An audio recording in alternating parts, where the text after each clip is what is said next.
Vous avez parlé il y a quelques minutes du franc CFA. Vous avez mentionné ça comme un enjeu. Vous pouvez nous en dire un peu plus en lien avec la crise?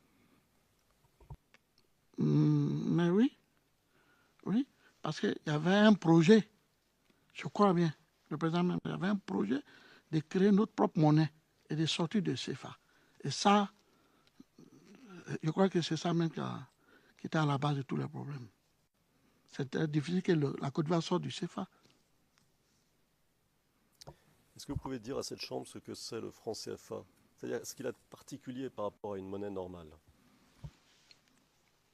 Mais le franc CFA, ça appartient à plusieurs pays de l'Afrique ouest africaine qui sont associés, qui ont leur monnaie unique et qui est garantie par, je crois, le Trésor français ou par la France. Voilà.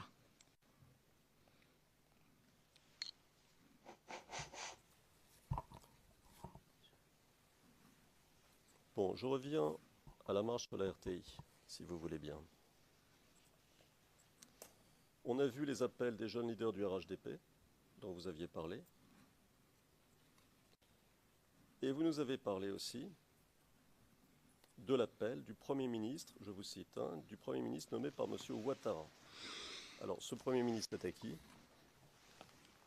C'était M. Soro Guillaume, qui est aujourd'hui le président de l'Assemblée nationale. Et avant d'être le Premier ministre d'Alassane Ouattara, il était le Premier ministre de qui?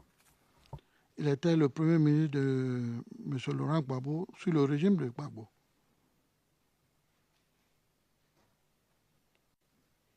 Alors, page 89, ligne 12 de votre témoignage du 8 mars 2016, vous dites, je vous cite, son appel, donc vous faites référence à l'appel de Guillaume Soro, a été fait devant les forces républicaines. Alors, Monsieur le Président, nous allons passer une vidéo.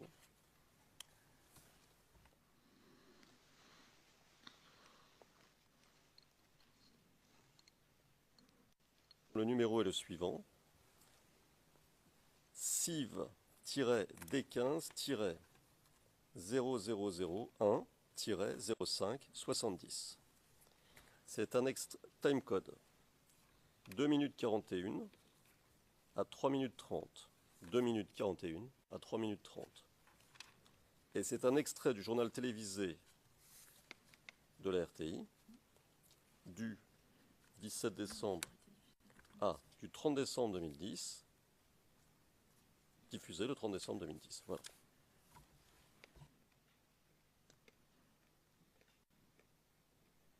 Soldats, militaires, je vais à la radio-télévision ivoirienne pour installer le nouveau directeur général de cette télévision parce que le président de la République me l'a demandé.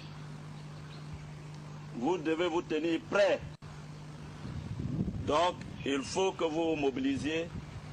Jeudi, nous allons à la télévision. Je compte sur vous. Et le moral? Non, et le moral? Voilà. Comme tous les deux patrons ont déjà parlé, nous n'avons rien à dire encore. Donc, il faut qu'on soit prêt pour le jeudi. 45 heures, rassemblement à la piscine. Et tous vos équipements militaires de combat. L'amusement est fini.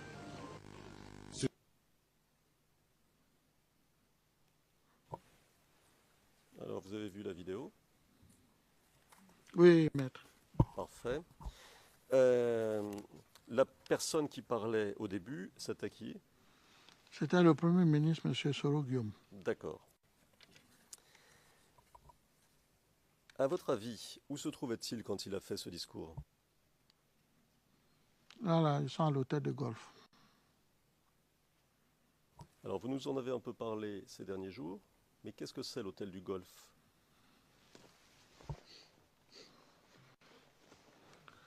Je l'avais dit ici, quand je suis arrivé tout nouvellement, j'avais dit que nous, on avait surnommé l'hôtel de golf la plus petite république du monde. Donc pour nous, c'était une république. Est-ce que vous pouvez nous dire rapidement, parce que nous, un hôtel, on imagine un bâtiment. Comment se présente l'hôtel du Golfe? Bon, au départ, l'hôtel de golf, c'est un lieu, c'est un hôtel pour recevoir les étrangers, tout le monde.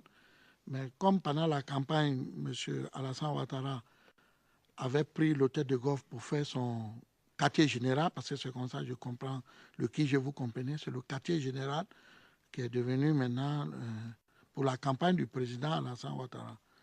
Et après, quand les choses sont passées, comme vous le savez, il y a eu le président Gbagbo qui a été proclamé président et M. Alassane qui a été proclamé président, il fallait sécuriser l'hôtel de golf par l'ONU.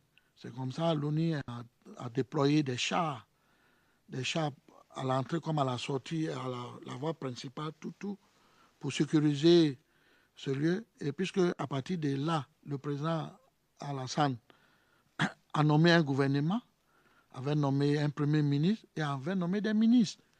Et à partir de là, il a commencé à diriger la Côte d'Ivoire. C'est pourquoi on a surnommé la toute petite république du monde. Merci. Comment vous comprenez l'appel de Guillaume Soro? C'est-à-dire un Ivoirien lambda, un Ivoirien moyen. Il entend ça, il comprend quoi? Bon, moi je parle... On demande une opinion au témoin.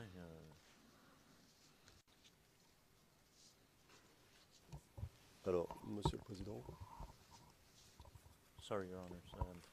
Le procureur, je vous prie de m'excuser, Monsieur le Président. On sollicite un avis de la part du témoin. Le Président, je pense que le Conseil a changé de formulation à la dernière minute. Il a demandé quel est votre avis et j'aimerais que vous reformuliez votre question afin d'obtenir une réponse qui ne soit pas un avis mais plutôt un fait. Juste une remarque. Mon estimé confrère a passé beaucoup de temps à demander lors de l'interrogatoire principal quelle était la perception par le camp Gbagbo de ceci, de cela. C'est exactement la même chose, formulée différemment. Mais ça, c'est une remarque en passant. Deuxièmement, ce qui m'intéressait ici, c'était que nous puissions comprendre, nous tous ici, parce que le contexte culturel est évidemment fondamental, et on ne peut pas le deviner, nous. Donc nous avons ici un témoin intelligent, qui a vécu des choses, qui s'est fait ses propres opinions. Je crois que c'est l'occasion de lui poser la question, comment un discours qui pourrait nous paraître ceci ou cela à nous, comment est-ce qu'il peut être compris par vous? Alors, bien sûr, ce n'est pas une opinion, c'est un sentiment. Hein, on parle de sentiment. Mais surtout, comment est-ce qu'il peut être entendu, compris personnellement par les Ivoiriens? How he perceives it is okay. Le juge président, que vous lui posiez une question sur sa perception, certes, mais de là à lui demander comment les autres ont pu percevoir la chose, c'est autre chose. Posez-lui une question sur sa perception à lui. Très bien. Donc, monsieur le témoin, je vais vous poser une question sur ce que vous avez ressenti, compris du discours. Compris. Merci, maître. Le président, ce que je voulais vous dire, je ne pourrais répondre moi-même à ce qui me concernait, moi-même. Je ne pourrais pas répondre qu'est-ce que les autres pensaient. Mais moi, ce que j'ai vu dans ce discours, c'était un appel par tous les moyens. C'est comme ça que j'ai vu, moi c'est mon analyse. C'était un appel par tous les moyens, par la force, par les armes, par tous les moyens. Aller à l'AET, installer le directeur général de l'AET parce que le président Alassane, qui est reconnu, devait en nommer, il faut qu'il soit installé. Ça, c'est comme ça que je vois, c'est comme ça que j'ai compris. Il dit par tous les moyens. Et lui-même, il a dit par tous les moyens. Soro même l'a dit.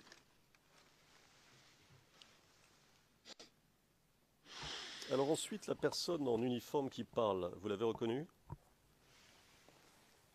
Il y avait deux, le premier ou le deuxième? Il y avait deux. Alors on va faire un arrêt sur l'image, si vous permettez, monsieur le président.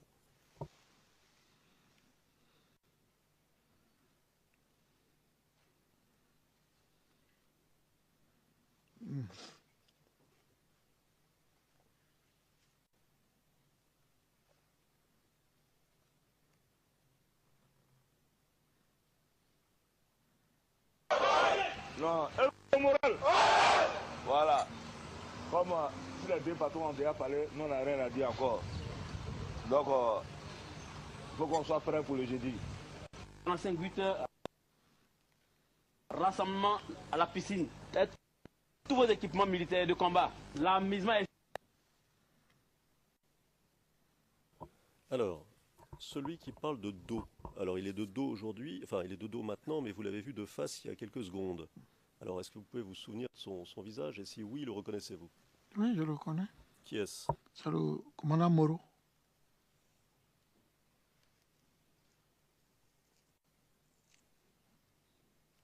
Ça, c'est Moro. Et avant, il y avait un autre monsieur. Qui est-il? Oui.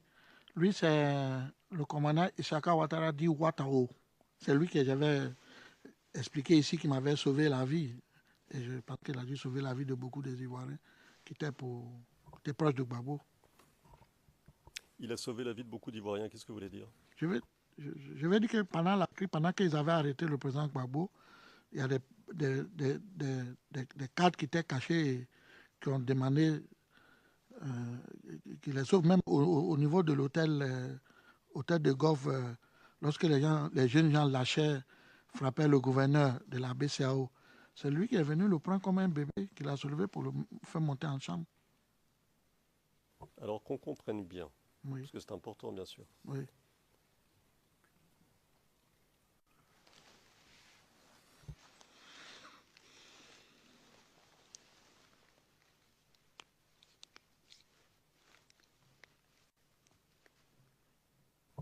Alors qu'on comprenne bien. Après, ce que vous nous dites là, hein, vous me dites si j'ai mal compris. Après la chute du président Gbagbo, il y a eu beaucoup de gens, si je comprends bien, qui ont été poursuivis, arrêtés et tués. Et lui, c'est-à-dire des soutiens du président Gbagbo qui ont été poursuivis, arrêtés et tués. Et lui, Ouattao, il a réussi à sauver un grand nombre de ces personnes qui étaient menacées. C'est bien ce que vous dites? Oui, c'est bien ce que j'ai dit. Il a sauvé combien de personnes? Vous avez une idée? Moi, pour ma connaissance, moi-même, il y a moi-même d'abord. Il y a le gouverneur que tout le monde a vu. Quand les jeunes gens l'avaient mis en caleçon et les gens le léchaient, il est venu le prendre parmi les gens, il a fait monter. Et selon les informations, je pense que beaucoup de ministres et beaucoup de proches du président Laurent Gbagbo, c'est grâce à lui qu'ils ont reçu à sortir de la Côte d'Ivoire. Mais je n'ai pas les preuves, mais c'est ce qui a été dit.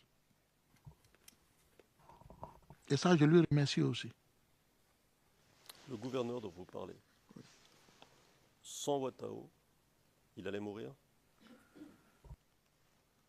Bon, je ne peux pas, je ne suis pas vraiment un charlatan ou un dieu pour confirmer ça, mais vraiment, dans les conditions là, n'était pas bon. Il ne peut pas mourir. Mais mettez-vous, si 10 personnes sont sur vous en train de vous lécher, quel sera votre sort pendant des heures peut-être? Vous allez mourir. Et ça, c'était où? C'était quand on l'a amené à l'hôtel de golf. Donc votre réponse, c'était à l'hôtel du Golfe, Oui, c'était à l'hôtel de golf. le quartier général d'Alassane Ouattara. Oui, bien. Beaucoup ont été tués à l'hôtel du...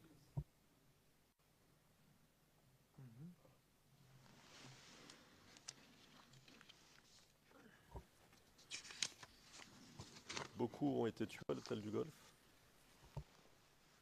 Mais sincèrement, ça, je ne peux pas savoir, parce que je n'ai pas d'informations sur ça.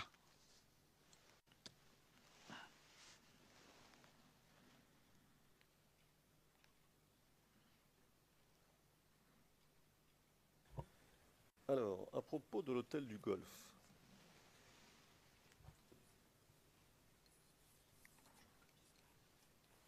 les soldats qu'on a vus là, sur la vidéo, auquel parlait Ouattao, c'était qui? C'était le FRC, la force républicaine que M. Ouattara avait nommée. Depuis quand ils étaient à l'hôtel du Golfe? Ça, je ne peux pas savoir, mais ils sont à l'hôtel Golfe il y a longtemps, je crois, mais je ne peux pas savoir le jour J. Non, non, non, pas le jour. Ouais. Mais ils étaient à l'hôtel Golfe depuis que je crois les élections étaient finies et que les choses ont commencé. D'accord.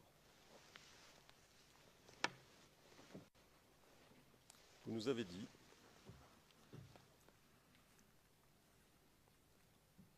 dans votre témoignage du 8 mars 2016, page 96, ligne 16 ou 25, je n'arrive pas à me relire, je vais m'excuser, qu'ils étaient, je vous cite, autour de 1000 ou 500. Vous confirmez? Oui. Donc si je comprends bien, il y avait entre 500 et 1000 soldats rebelles stationnés à l'hôtel du Golfe. C'est ça? J'ai bien dit, il y en avait, ils étaient déjà nommés comme la force républicaine. D'accord, je comprends que ce soit important pour vous. Voilà. Je comprends que ce soit important pour vous.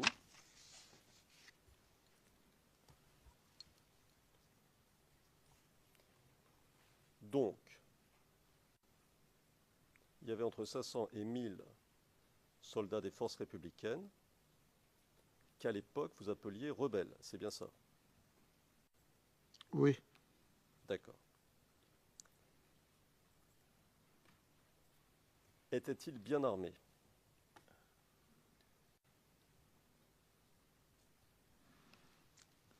Bon, les images, vous avez vu les images, ils avaient des armes, mais bien armés, je ne sais pas. Ils n'étaient pas là-bas. À votre connaissance?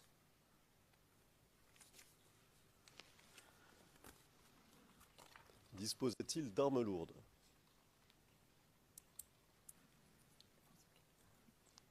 Les armes lourdes qui étaient là-bas, que moi je connaissais avant que même il y ait le blocus, tout ça, c'était les chars de l'ONU, les armes de l'ONU qui étaient là-bas.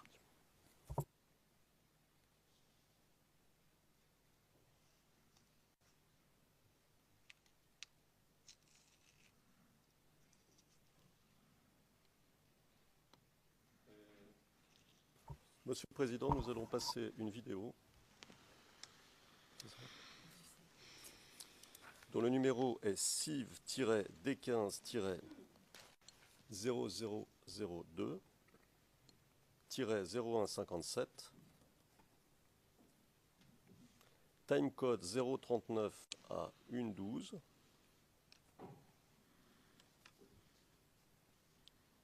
C'est un reportage, ou plutôt un extrait du journal télévisé d'une chaîne française qui s'appelle France 24, à propos des combattants stationnés à l'hôtel du Golfe.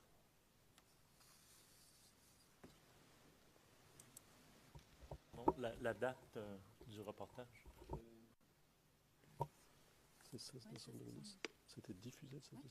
Ça a été diffusé le 16 décembre 2010.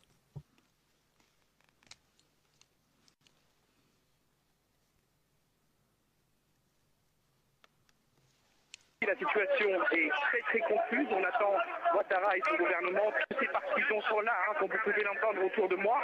Tous les partisans sont là. Ils sont très très très énervés. Ils veulent en découdre avec les forces de l'ordre. Ils nous disent qu'eux sont prêts. Juste un petit peu avant, les forces spéciales d'Alassane Ouattara sont sorties, armées jusqu'aux dents, pour ouvrir le passage. Voilà la configuration actuelle.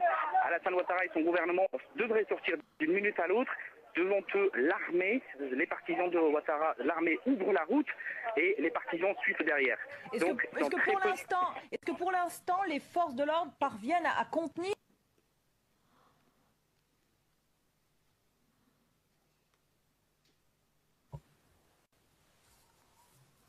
Alors, vous avez vu l'extrait?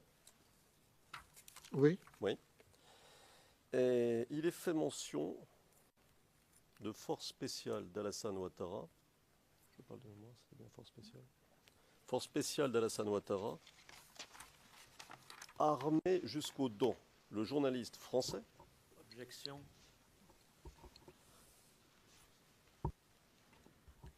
First question. Monsieur MacDonald. Première question à poser au témoin, Monsieur le Président. Est-ce que le témoin a déjà vu ces images? Qu'il s'agisse de France 24 ou d'une autre société, le processus est toujours le même. Le président, le témoin, a peut-être vu ces images. Il est possible également qu'il ne les ait pas vues. Mais la question concernait ce qui était dit. Est-ce que le témoin connaît un certain nombre des éléments rapportés par le journaliste? Veuillez poursuivre. C'est tout à fait ça, d'une part. D'autre part, pour essayer d'aller un peu vite, parce qu'on essaie d'accélérer un petit peu les choses, je me fondais sur une déclaration du témoin, claire. Le témoin disait dans sa déclaration du 15 décembre 2014 qu'il regardait beaucoup France 24. Et de mémoire, je peux vous citer l'extrait, mais je crois que ce n'est pas la peine, et de mémoire, il en a encore parlé lors de son témoignage, je ne sais plus quand, en disant qu'il regardait beaucoup la télévision, y compris française, et France 24. Donc, sur cette base-là, il ne me semblait pas utile et indispensable de lui demander si, etc., etc. D'autant que, comme vous le dites, la question, ce n'est pas ce reportage, la question, c'est le contenu, la mention des forces spéciales. In that case, Your Honor, I'm going to stand up again. Monsieur MacDonald, dans ce cas, Monsieur le Président, je me relève. Pourquoi est-ce qu'il ne pose pas la question au témoin sans la vidéo? Pourquoi est-ce qu'il montre la vidéo au témoin? Parce que nous ne sommes pas ici pour être trompés. Il faut dans ce cas demander au témoin s'il reconnaît les images. On ne peut pas introduire des éléments de preuve de cette façon. Sinon, il faut faire venir le journaliste ou le caméraman ou qui que ce soit qui est responsable du tournage de cette vidéo, ou bien on en demande le versement directement. S'agissant du contenu, le témoin sait et a compris qu'il peut être interrogé sur le sujet, qu'il peut être contre-interrogé éventuellement, même sans voir les images. Mais ce qui est en train de se passer ici avec cette vidéo, c'est ce qui a été interdit à l'accusation. Je comprends que la partie adverse peut agir de la sorte, mais le témoin a des informations dans la tête qui lui viennent des images qu'il a vues dans la vidéo. Donc la technique est exactement la même que celle qui a été reprochée à l'accusation, que l'on pose des questions au témoin directement.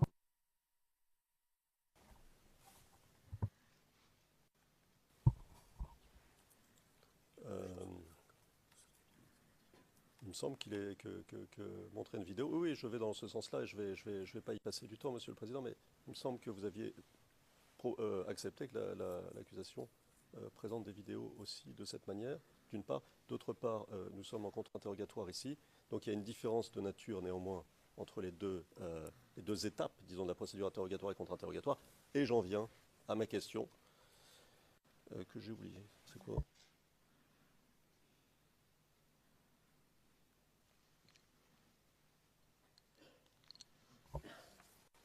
Alors,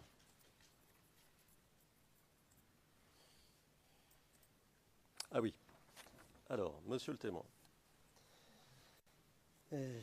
Bon, d'abord, ces images, vous les avez déjà vues?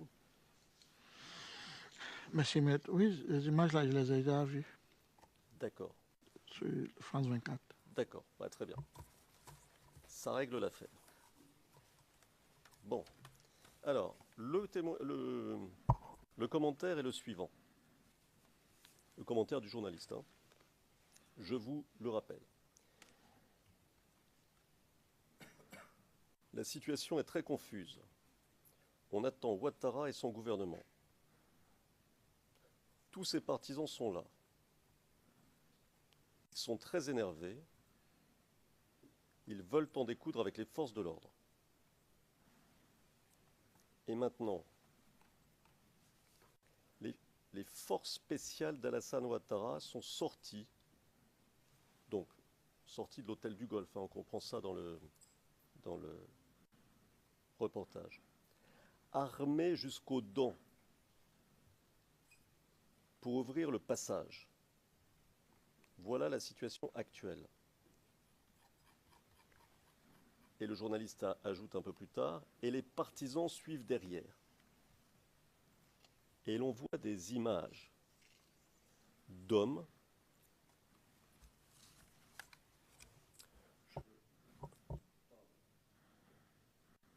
d'image d'hommes armés. Bon. Donc, armés jusqu'aux dents, évidemment, vous savez ce que ça veut dire. Est-ce que vous saviez à ce moment-là, le reportage est du 16 décembre, que des hommes, je cite, armés jusqu'aux dents, tentaient de percer jusqu'à la RTI?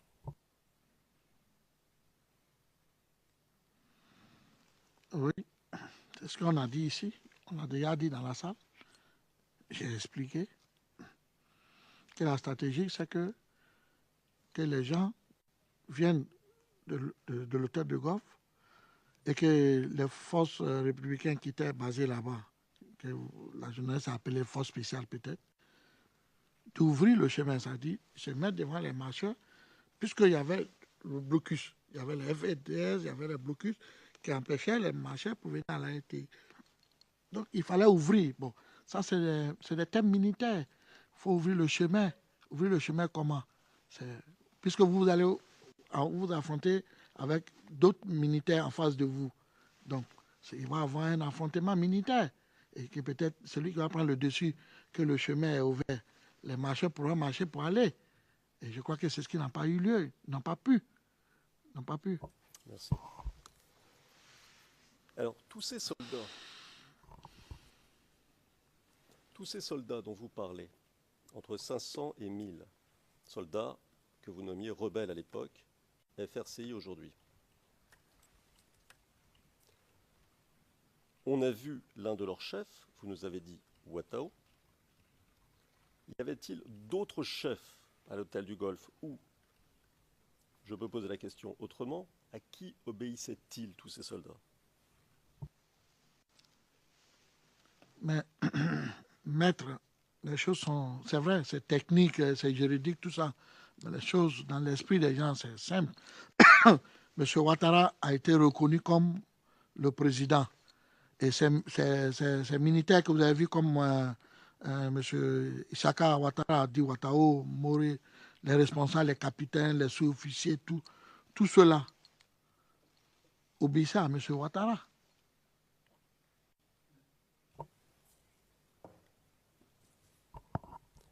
Je vais vous reposer la question. On y va. À part Ouattao, y avait-il d'autres chefs de guerre, donc, si je comprends bien ce que vous venez de dire, obéissant à M. Ouattara, mais y avait-il d'autres chefs de guerre présents à l'hôtel du Golfe? À ma connaissance, c'est les deux que j'ai vus, que j'ai donné le nom. Il y avait M. Moro et puis il y avait M. Ouattara. S'il y en avait d'autres, je ne sais pas, je ne les ai pas vus. Ni dans l'image, moi, je n'étais pas à l'hôtel du Golfe. Je ne peux pas savoir qui était là-bas.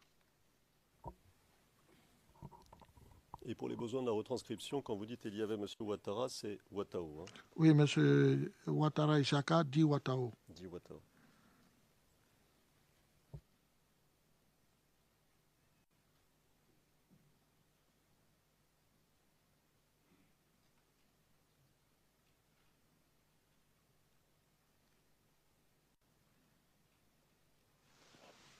Qu'est-ce qu'il dit Ouattao? Son discours, pour quelqu'un comme vous qui l'entendez à la télévision, vous le prenez comment?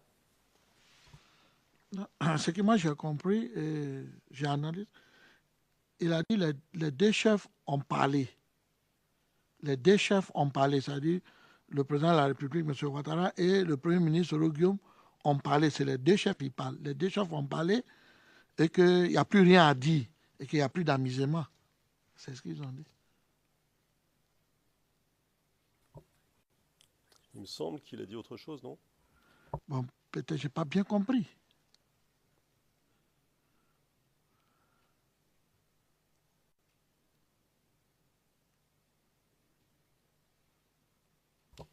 Alors écoutez, de mémoire, moi j'ai entendu, prenez votre équipement de guerre. C'est ce que j'ai bien compris? Oui, c'est ce qu'il a dit. C'est ce qu'il a dit. Est-ce que c'est lui qui a dit au Moro, il ne sait pas entre les deux? C'est que c'est entre les deux, il y a un qui a dit, prenez les équipements de guerre et soyez prêts. Soyez prêts pour le jeudi. Pour le jeudi. Ouais. Pourquoi le jeudi, c'est quand? C'est quoi le jeudi? Qu'est-ce qu'il y avait de spécial le jeudi? C'est le jeudi qu'il devait marcher, parler à la télévision. Je crois que c'était le 16, non? Je crois bien. Donc le jeudi, c'est le 16 décembre 2010.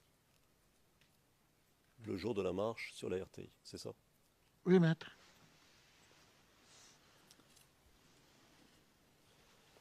Alors, je repose ma question.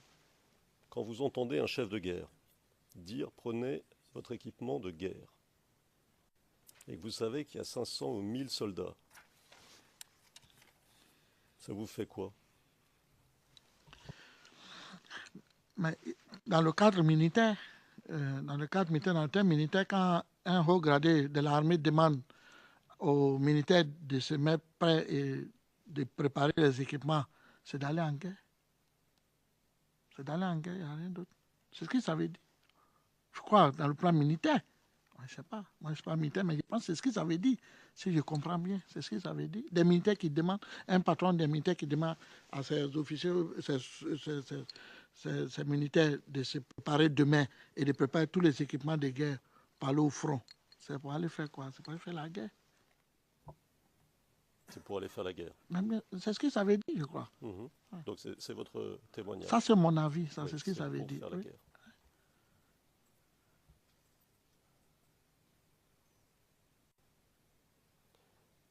Vous êtes un habitant d'Abidjan? Oui, maître. Oui. Est-ce que vous aviez peur en entendant ça? Mais la guerre fait peur, maître. La guerre n'est pas une bonne chose. Je l'ai toujours dit ici. La guerre fait peur, la guerre n'est pas une bonne chose. La guerre n'apporte que la misère, la mort, la désolation. C'est ça, la guerre. Et ça fait peur d'attendre que des gens vont aller en guerre. Ça fait peur.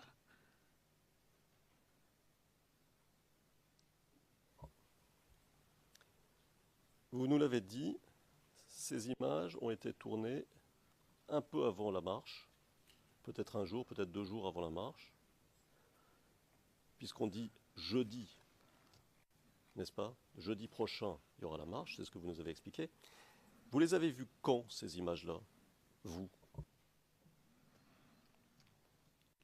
Je les ai vues en France 24, je crois, un jour avant la marche ou 2 jours avant la marche, je crois bien.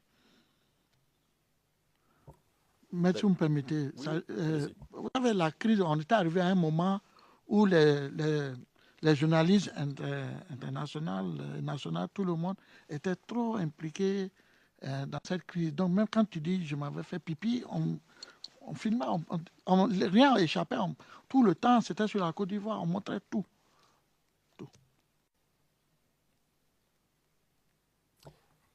Donc il n'y avait pas grand-chose que les journalistes pouvaient ignorer s'ils avaient voulu les dire. Oui.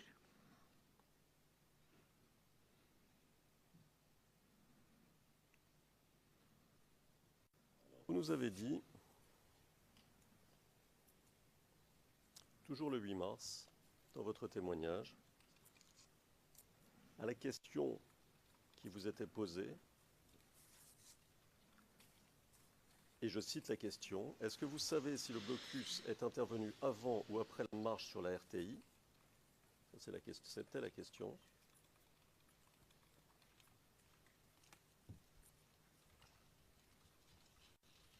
Vous avez répondu, je vous cite, « Je crois bien, c'est quand ça a été commencé qu'il devait y avoir la marche qu'on a mis le blocus. » Ça a été commencé. Annoncé. Pardon, je vous prie de m'excuser. Je me relis mal. Je vais relire la phrase. Je crois bien, c'est quand ça a été annoncé, c'est-à-dire la marche, qu'il devait y avoir la marche qu'on a mis le blocus. Donc, vous nous avez dit que le blocus a été installé, c'est comme ça que je comprends l'affaire, juste avant la marche, pour bloquer la marche. Est-ce que j'ai bien compris? Normalement, comme je l'avais dit, je crois, dans mes déclarations, même à vous et les choses, je crois que le blocus a été fait avant la marche. Bien sûr, ça a été fait avant la marche. Mais ce n'était pas fait seulement uniquement à cause de la marche. Ça a été fait, c'était pour bloquer toutes les entrées et les sorties qui se passaient à l'hôtel de golf. Bon.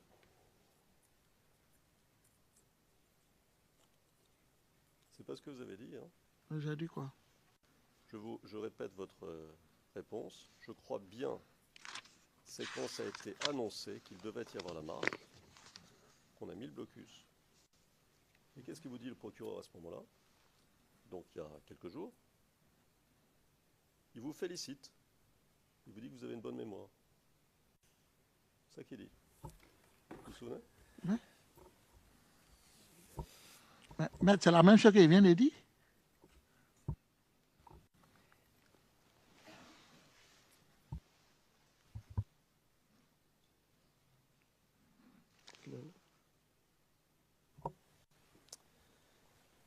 Alors,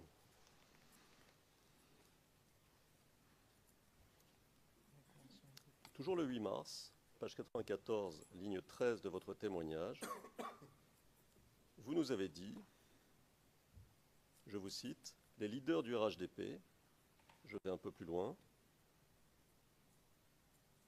ont lancé aussi des messages pour que les gens viennent marcher sur la RTI. » Ça, vous nous l'avez dit tout à l'heure. Donc, j'y reviens pas. Je voudrais vous poser une question à laquelle je pense. Qui les finançait, les leaders du RHDP?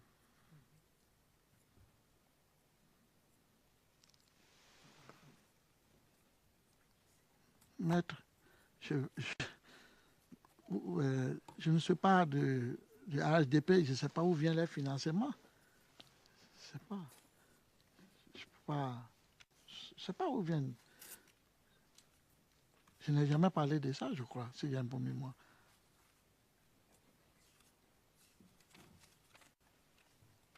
D'accord.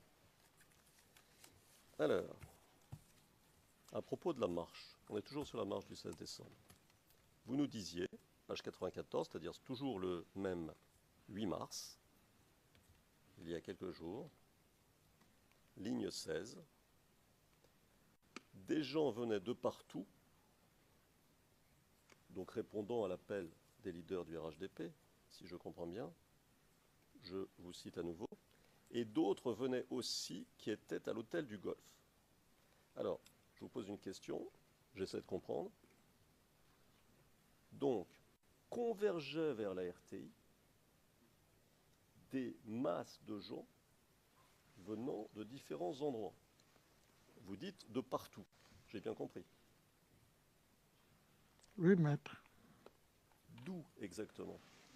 J'ai expliqué ici, j'ai précisé que les gens venaient surtout d'Abobo, les gens venaient de Yopougon, et je crois d'autres venaient des 13 villes, un peu des autres communes. Et le groupe qui devait venir, les gens qui devaient venir de l'hôtel de golf avec l'annonce qui a été faite, qui devaient marcher pour venir.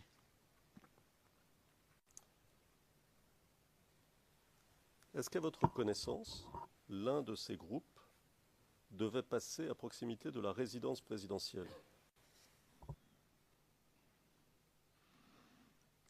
Je ne connaissais pas les passages, mais si ils avaient choisi de passer par là, mais c'était un peu loin quand même. En venant de l'hôtel de golf, c'est un peu loin de la résidence du président, parce que je ne vois pas les raisons pourquoi ils vont faire un parcours pour venir par la maison du président et puis ressortir, aller encore. Non, je pense que c'est tout, quand tu viens de l'hôtel de golf, c'est tout droit.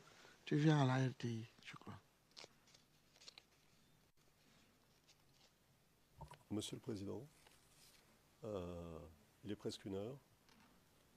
Je crois que... Enfin, je m'en remets à votre décision naturellement. No, I was just waiting. Le Président, j'attendais simplement que vous vous interrompiez au moment le plus opportun, à votre avis.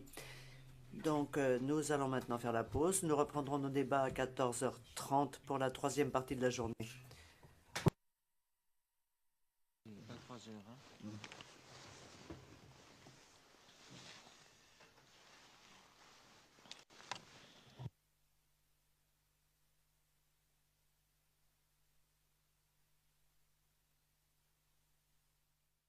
Sans Ouattao, il allait mourir? Bon, je ne peux pas, je ne suis pas vraiment un charlatan ou un dieu pour confirmer ça, mais vraiment, dans les conditions là, n'était pas bon. Il ne peut pas mourir. Mais mettez-vous, si 10 personnes sont sur vous en train de vous lécher, quel sera votre sort pendant des heures peut-être? Vous allez mourir. Et ça, c'était où? C'était quand on l'a emmené à l'hôtel de golf. Donc votre réponse, c'était à l'hôtel du Golfe? Oui, c'était à l'hôtel de golf. Le quartier général d'Alassane Ouattara. Oui, bien. Beaucoup ont été tués à l'hôtel du...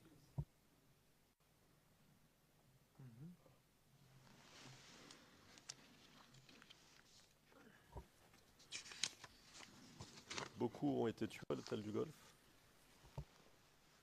Mais sincèrement, ça, je ne peux pas savoir, parce que je n'ai pas d'informations sur ça.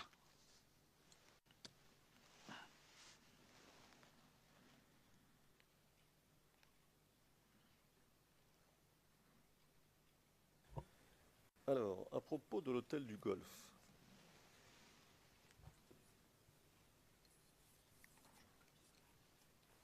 les soldats qu'on a vus là, sur la vidéo, auxquels parlait Ouattao, c'était qui?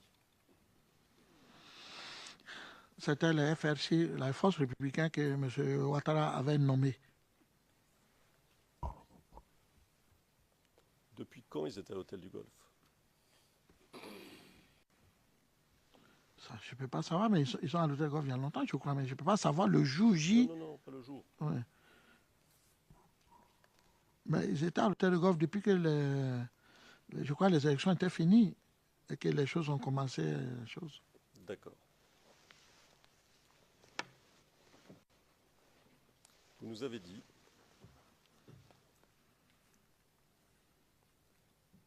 dans votre témoignage du 8 mars 2016, page 96, ligne 16 ou 25, je n'arrive pas à me relire, je peux m'excuser, qu'ils étaient, je vous cite, autour de 1000 ou 500. Vous confirmez? Oui. Donc si je comprends bien, il y avait entre 500 et 1000 soldats rebelles stationnés à l'hôtel du Golfe. C'est ça? J'ai bien dit, il y en avait, ils étaient déjà nommés comme la force républicaine. D'accord, je comprends que ce soit important pour vous. Voilà.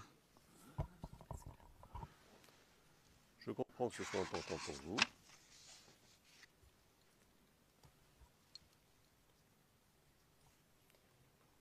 Donc,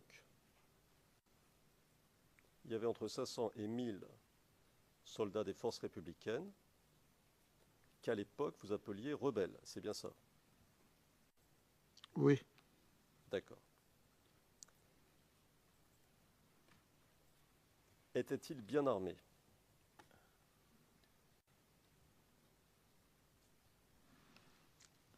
Bon, les images, vous avez vu les images, ils avaient des armes, mais bien armés, je ne sais pas. Ils n'étaient pas là-bas. À votre connaissance?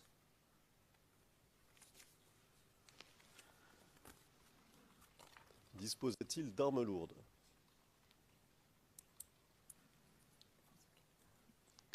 Les armes lourdes qui étaient là-bas, que moi je connaissais avant que même il y ait le blocus, tout ça, c'était les chars de l'ONU, les armes de l'ONU qui étaient là-bas.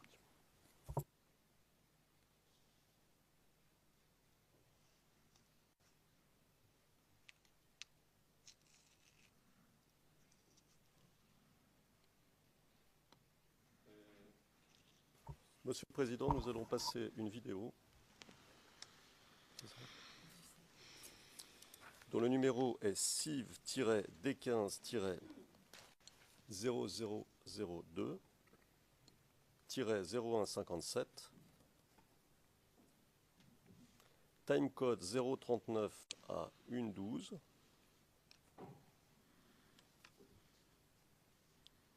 C'est un reportage, ou plutôt un extrait du journal télévisé d'une chaîne française qui s'appelle France 24,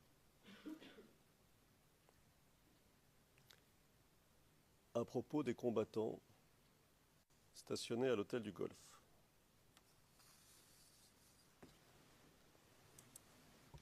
Non, la date du reportage. C'est 16 décembre 2010. C'était diffusé le 16 décembre. Ça a été diffusé le 16 décembre 2010.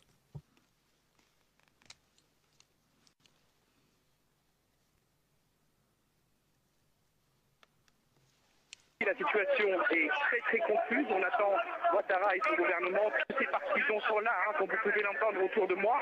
Tous les partisans sont là. Ils sont très énervés.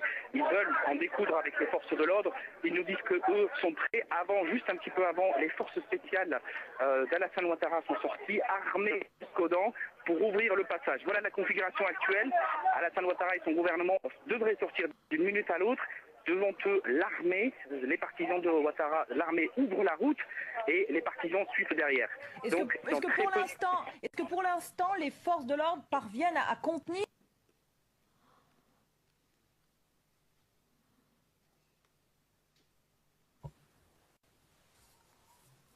Alors, vous avez vu l'extrait? Oui. Oui. Et il est fait mention de force spéciale d'Alassane Ouattara.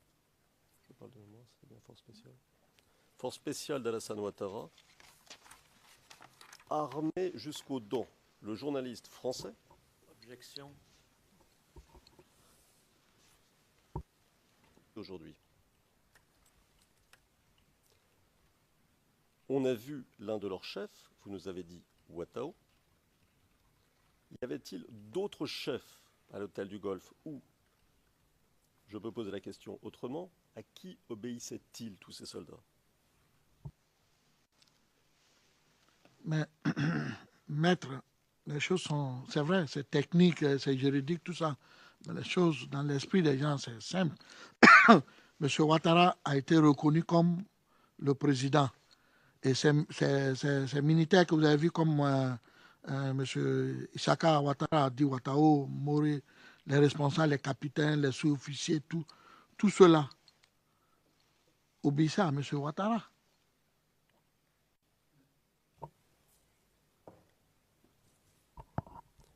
Je vais vous reposer la question. On y va. À part Ouattao, y avait-il d'autres chefs de guerre, donc, si je comprends bien ce que vous venez de dire, obéissant à M. Ouattara, mais y avait-il d'autres chefs de guerre présents à l'hôtel du Golfe? À ma connaissance, c'est les deux que j'ai vus, que j'ai donné le nom. Il y avait M. Moro et puis il y avait M. Ouattara. S'il y en avait d'autres, je ne sais pas, je ne les ai pas vus. Ni dans l'image, moi, je n'étais pas à l'hôtel du Golfe. Je ne peux pas savoir qui était là-bas. Et pour les besoins de la retranscription, quand vous dites qu'il y avait M. Ouattara, c'est Ouattao. Hein? Oui, M. Ouattara Isaka dit Ouattao. Dit Ouattao.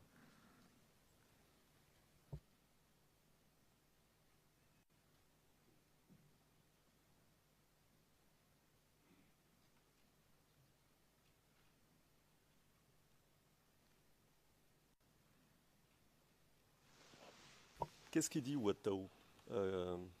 Son discours, pour quelqu'un comme vous qui l'entendez à la télévision, vous le prenez comment?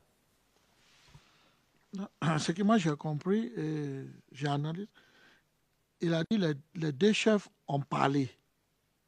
Les deux chefs ont parlé, c'est-à-dire le président de la République, M. Ouattara, et le Premier ministre Roguium ont parlé. C'est les deux chefs qui parlent. Les deux chefs ont parlé et qu'il n'y a plus rien à dire et qu'il n'y a plus d'amusement. C'est ce qu'ils ont dit. Il me semble qu'il a dit autre chose, non? Bon, peut-être je n'ai pas bien compris.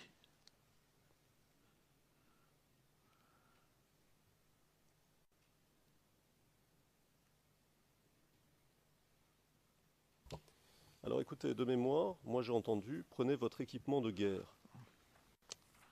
C'est ce que j'ai bien compris? Oui, c'est ce qu'il a dit. C'est ce qu'il a dit. Est-ce que c'est lui qui a dit au Moro, il ne sait pas entre les deux? C'est que c'est entre les deux, il y a un qui a dit, prenez les équipements de guerre et soyez prêts. Soyez prêts pour le jeudi. Pour le jeudi. Ouais. Pourquoi le jeudi, c'est quand? C'est quoi le jeudi? Qu'est-ce qu'il y avait de spécial le jeudi? C'est le jeudi qu'il devait marcher, parler à la télévision. Je crois que c'était le 16, non? Je crois bien. Donc le jeudi, c'est le 16 décembre 2010. Le jour de la marche sur la RTI, c'est ça? Oui, maître.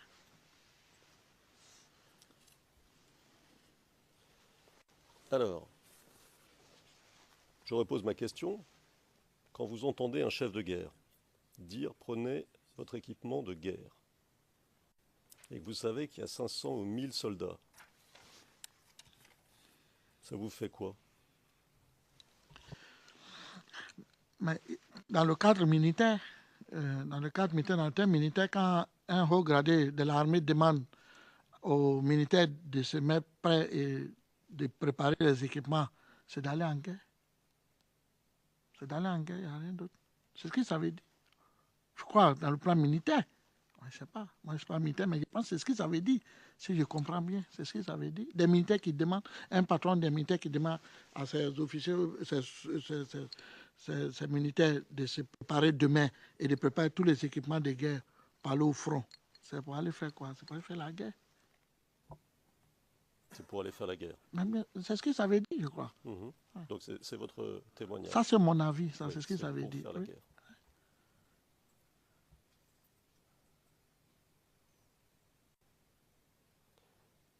Vous êtes un habitant d'Abidjan? Oui, maître. Oui. Est-ce que vous aviez peur en entendant ça? Mais la guerre fait peur, maître. La guerre n'est pas une bonne chose. Je l'ai toujours dit ici. La guerre fait peur, la guerre n'est pas une bonne chose. La guerre n'apporte que la misère, la mort, la désolation. C'est ça, la guerre. Et ça fait peur d'attendre que des gens vont aller en guerre. Ça fait peur.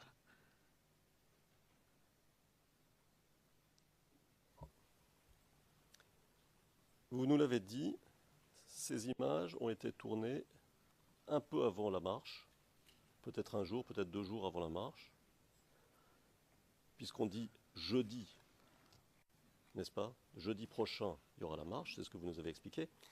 Vous les avez vues quand, ces images-là, vous? Je les ai vues en France 24, je crois, un jour avant la marche ou 2 jours avant la marche, je crois bien. Mais si vous me permettez, oui, vous savez, la crise, on était arrivé à un moment où les journalistes internationaux, nationaux, tout le monde était trop impliqué dans cette crise. Donc même quand tu dis je m'avais fait pipi, on filmait, rien échappait. Tout le temps, c'était sur la Côte d'Ivoire, on montrait tout.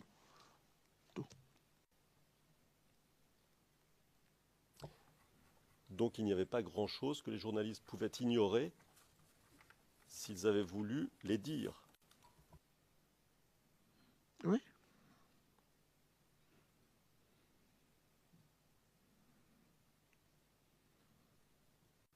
Vous nous avez dit,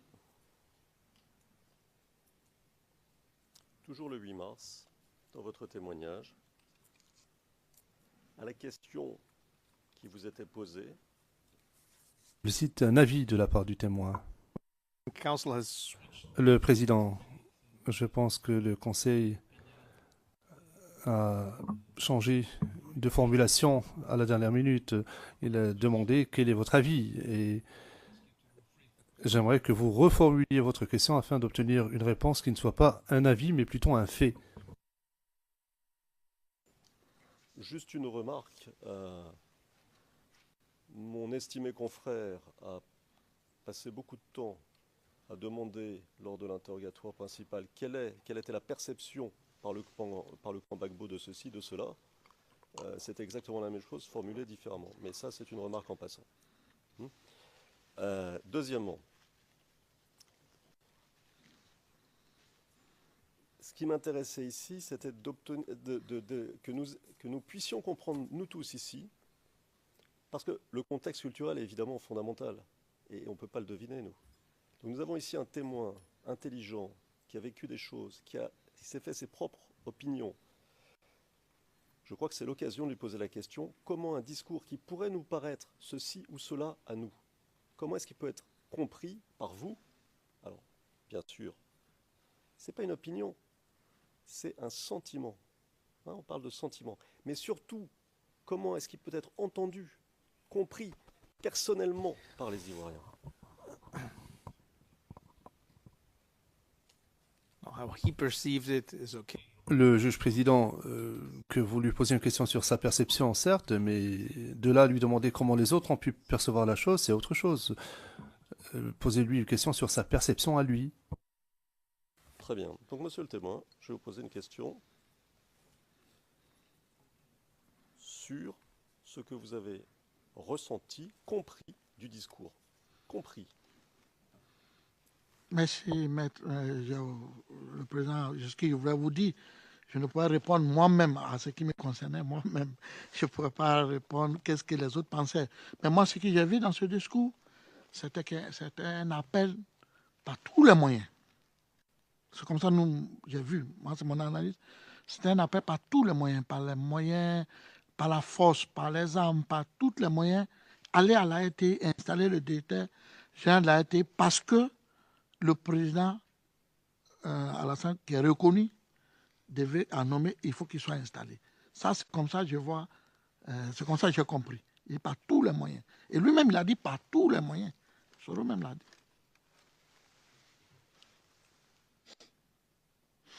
Alors ensuite, la personne en uniforme qui parle, vous l'avez reconnue? Il y avait deux, le premier ou le deuxième? Il y avait deux. Alors on va faire un arrêt sur l'image, si vous permettez, monsieur le président.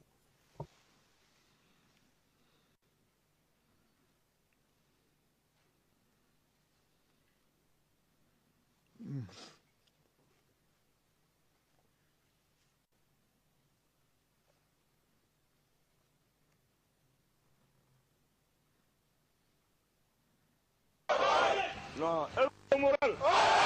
Voilà. Comme si les deux patrons ont déjà parlé, nous n'avons rien à dire encore. Donc, il faut qu'on soit prêt pour le jeudi. 45 heures, rassemblement à la piscine. Et tous vos équipements militaires de combat. L'amusement est... Alors, celui qui parle de dos. Alors, il est de dos aujourd'hui, enfin, il est de dos maintenant, mais vous l'avez vu de face il y a quelques secondes. Alors, est-ce que vous pouvez vous souvenir de son visage? Et si oui, le reconnaissez-vous? Oui, je le connais. Qui est-ce? C'est le commandant Moro.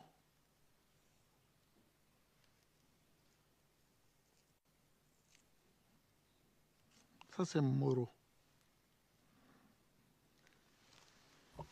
Et avant, il y avait un autre monsieur, qui est-il? Oui, lui, c'est le commandant Isaka Ouattara dit Ouattao. C'est lui que j'avais expliqué ici qui m'avait sauvé la vie. Et je pense qu'il a dû sauver la vie de beaucoup des Ivoiriens qui étaient proches de Gbagbo. Il a sauvé la vie de beaucoup d'Ivoiriens, qu'est-ce que vous voulez dire? Je vais dire que pendant la crise, pendant qu'ils avaient arrêté le président Gbagbo, il y a des cadres qui étaient cachés et qui ont demandé qu'il les sauve, même au niveau de l'hôtel de golf, lorsque les jeunes gens lâchaient, frappaient le gouverneur de la BCAO. C'est lui qui est venu le prendre comme un bébé, qu'il a soulevé pour le faire monter en chambre. Alors qu'on comprenne bien, oui. Parce que c'est important, bien sûr. Oui.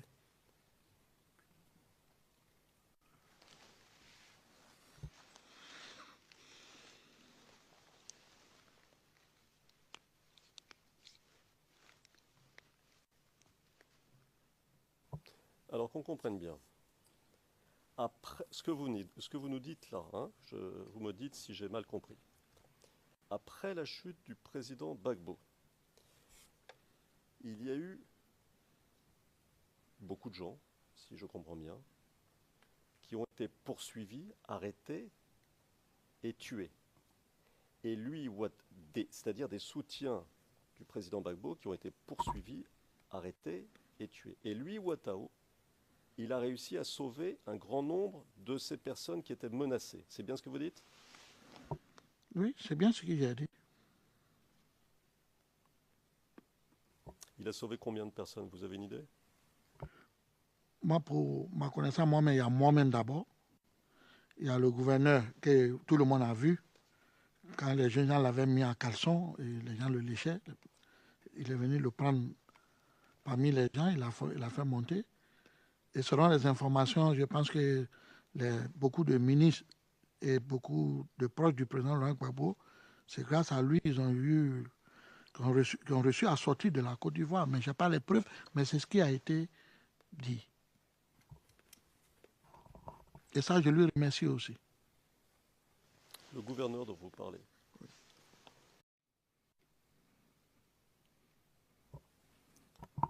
Vous avez parlé il y a quelques minutes du franc CFA. Vous avez mentionné ça comme un enjeu.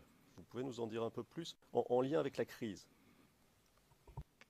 Mais oui, oui, parce qu'il y avait un projet, je crois bien, le président même, il y avait un projet de créer notre propre monnaie et de sortir de CFA. Et ça, je crois que c'est ça même qui était à la base de tous les problèmes. C'était difficile que la Côte d'Ivoire sorte du CFA. Est-ce que vous pouvez dire à cette Chambre ce que c'est le franc CFA? C'est-à-dire ce qu'il a de particulier par rapport à une monnaie normale? Mais le franc CFA, ça appartient à plusieurs pays de l'Afrique ouest africaine qui sont associés, qui ont leur monnaie unique et qui est garantie par, je crois, le Trésor français ou par la France. Voilà.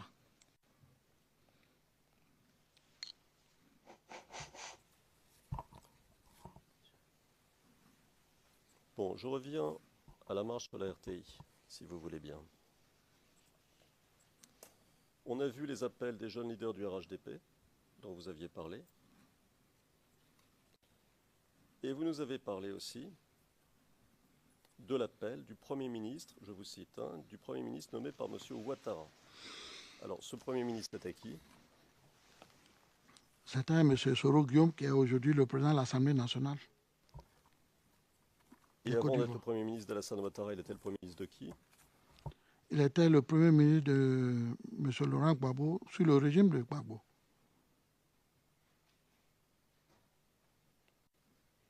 Alors, page 89, ligne 12 de votre témoignage du 8 mars 2016, vous dites, je vous cite, son appel, donc vous faites référence à l'appel de Guillaume Soro, a été fait devant les forces républicaines. Alors, Monsieur le Président, nous allons passer une vidéo.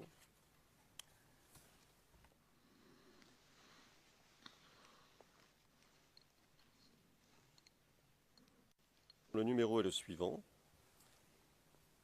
CIV-0001-05-70. C'est un time code. 2 minutes 41 à 3 minutes 30. 2 minutes 41 à 3 minutes 30. Et c'est un extrait du journal télévisé de la RTI du 17 décembre du 30 décembre 2010, diffusé le 30 décembre 2010. Voilà.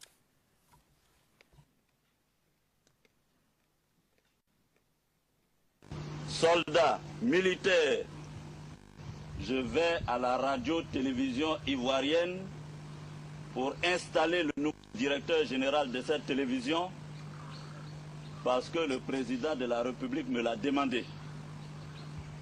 Vous devez vous tenir prêts. Donc, il faut que vous vous mobilisiez. Jeudi, nous allons à la télévision. Je compte sur vous. Et le moral? Non, et le moral? Voilà. Comme tous les deux patrons ont déjà parlé, nous n'avons rien à dire encore. Donc, il faut qu'on soit prêt pour le jeudi. 45 heures, rassemblement à la piscine. Et tous vos équipements militaires de combat. L'amusement est fini.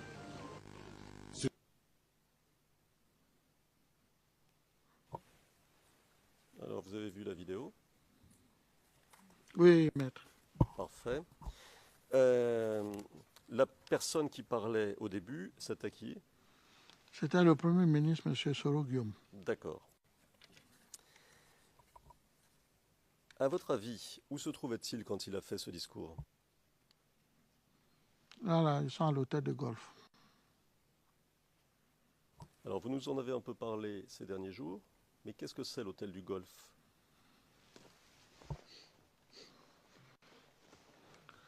Je l'avais dit ici, quand je suis arrivé tout nouvellement, j'avais dit que nous, on avait surnommé l'hôtel de golf la plus petite république du monde. Donc pour nous, c'était une république. Est-ce que vous pouvez nous dire rapidement, parce que nous, un hôtel, on imagine un bâtiment. Comment se présente l'hôtel du Golfe? Bon, au départ, l'hôtel de golf, c'est un lieu, c'est un hôtel pour recevoir les étrangers, tout le monde. Mais comme pendant la campagne, M. Alassane Ouattara avait pris l'hôtel de golf pour faire son quartier général, parce que c'est comme ça que je comprends le qui je vous comprenez, c'est le quartier général qui est devenu maintenant pour la campagne du président Alassane Ouattara. Et après, quand les choses sont passées, comme vous le savez, il y a eu le président Gbagbo qui a été proclamé président et M. Alassane qui a été proclamé président. Il fallait sécuriser l'hôtel de golf par l'ONU. C'est comme ça l'ONU a déployé des chars à l'entrée comme à la sortie, à la voie principale, tout, pour sécuriser ce lieu. Et puisque à partir de là, le président Alassane a nommé un gouvernement, avait nommé un premier ministre et avait nommé des ministres. Et à partir de là, il a commencé à diriger la Côte d'Ivoire. C'est pourquoi on a surnommé la toute petite république du monde. Merci. Comment vous comprenez l'appel de Guillaume Soro? C'est-à-dire un Ivoirien lambda, un Ivoirien moyen. Il entend ça, il comprend quoi? Bon, moi je parle... On demande une opinion au témoin.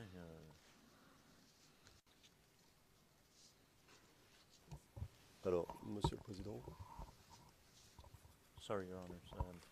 Le procureur, je vous prie de m'excuser, Monsieur le Président. First question. Monsieur MacDonald. Première question à poser au témoin, Monsieur le Président. Est-ce que le témoin a déjà vu ces images? Qu'il s'agisse de France 24 ou d'une autre société, le processus est toujours le même. Le président, le témoin, a peut-être vu ces images. Il est possible également qu'il ne les ait pas vues.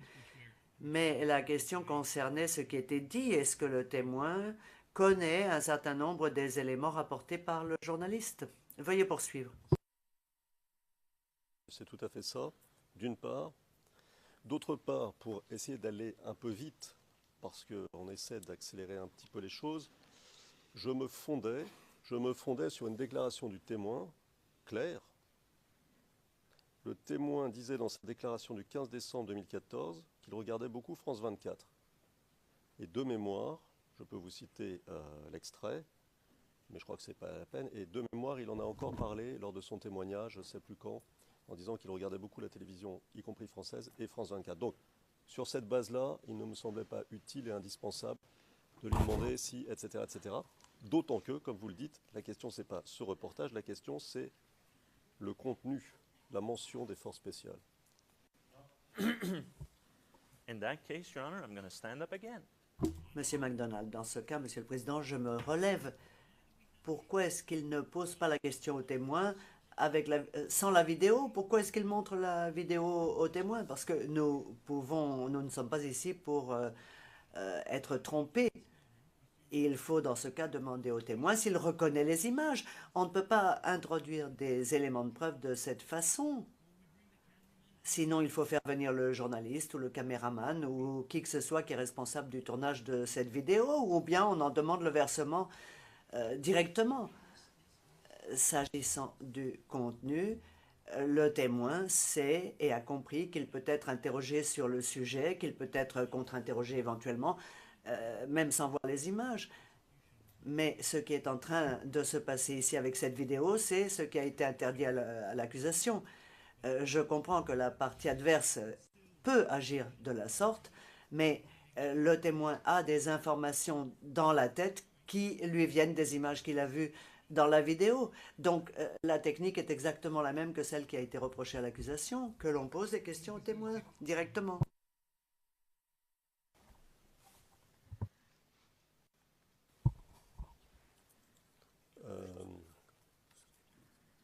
Il me semble qu'il est que montrer une vidéo. Oui, je vais dans ce sens-là et je vais pas y passer du temps, Monsieur le Président, mais il me semble que vous aviez accepté que l'accusation présente des vidéos aussi de cette manière, d'une part. D'autre part, nous sommes en contre-interrogatoire ici, donc il y a une différence de nature néanmoins entre les deux étapes, disons, de la procédure interrogatoire et contre-interrogatoire. Et j'en viens à ma question que j'ai oubliée. C'est quoi ?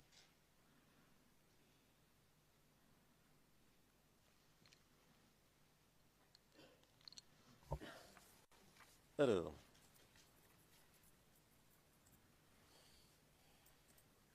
ah oui, alors, monsieur le témoin. Bon, d'abord, ces images, vous les avez déjà vues? Merci, maître. Oui, les images là, je les ai déjà vues. D'accord. Sur France 24. D'accord, ouais, très bien. Ça règle l'affaire. Bon, alors, le commentaire est le suivant. Le commentaire du journaliste. Hein. Je vous le rappelle.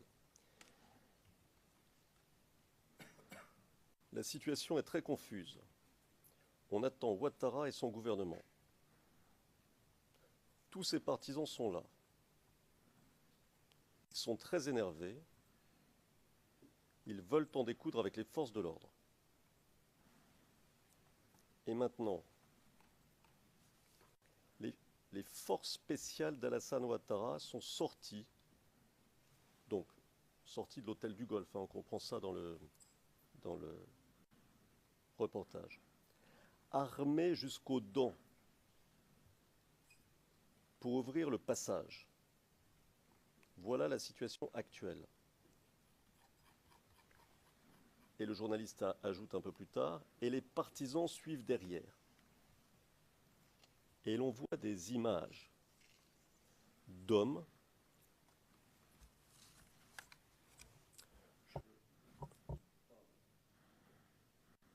d'image d'hommes armés.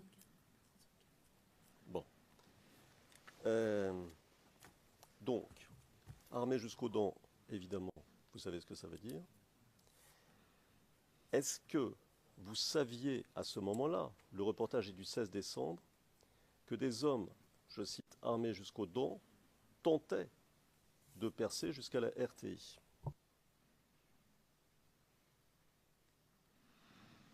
Oui, c'est ce qu'on a dit ici. On a déjà dit dans la salle. J'ai expliqué que la stratégie, c'est que les gens viennent de l'hôtel de Golfe et que les forces républicaines qui étaient basées là-bas, que la jeunesse a appelé force spéciale peut-être, d'ouvrir le chemin, ça dit, se mettre devant les marcheurs, puisqu'il y avait le blocus, il y avait les FDS, il y avait les blocus qui empêchaient les marcheurs pour venir à la RTI. Donc il fallait ouvrir. Bon, ça c'est des thèmes militaires. Il faut ouvrir le chemin. Ouvrir le chemin comment? Puisque vous allez vous affronter avec d'autres militaires en face de vous. Donc, il va y avoir un affrontement militaire. Et que peut-être celui qui va prendre le dessus, que le chemin est ouvert, les marcheurs pourront marcher pour aller. Et je crois que c'est ce qui n'a pas eu lieu. Ils n'ont pas pu. Ils n'ont pas pu. Merci. Alors, tous ces soldats dont vous parlez, entre 500 et 1000 soldats que vous nommiez rebelles à l'époque, FRCI